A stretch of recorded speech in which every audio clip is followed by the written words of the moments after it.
तुम्हाला शिक्षण क्षेत्रातच काम करायचं होतं का?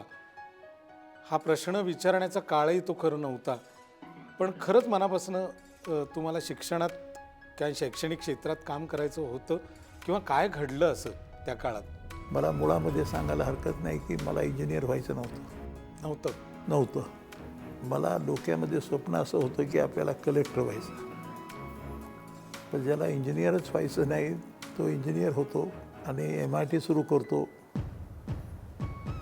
MIT करून 5 विद्यापीठं तयार होतात. आता हा नियतीचा खेळ आहे.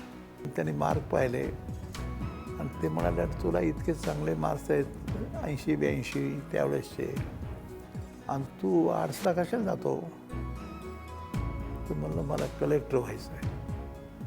आता गोडबोली तिथं बसलेली नसते तर मला शर्माने हे विचारलंच नसतं आणि कदाचित मी BAला गेलो असतो आणि कलेक्टर झालो असतो की नाही माहीत नाही.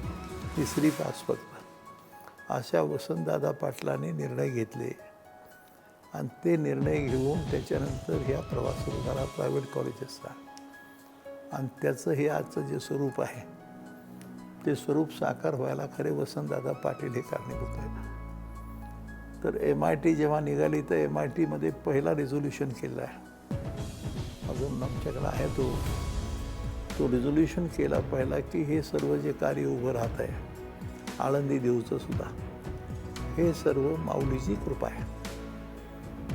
आणि आत्ता खरं पाहिलं तर 6 विद्यापीठाचा मी चान्सलर म्हणा तुम्ही काही म्हणा पण हे काही प्री प्लॅन असत नाही.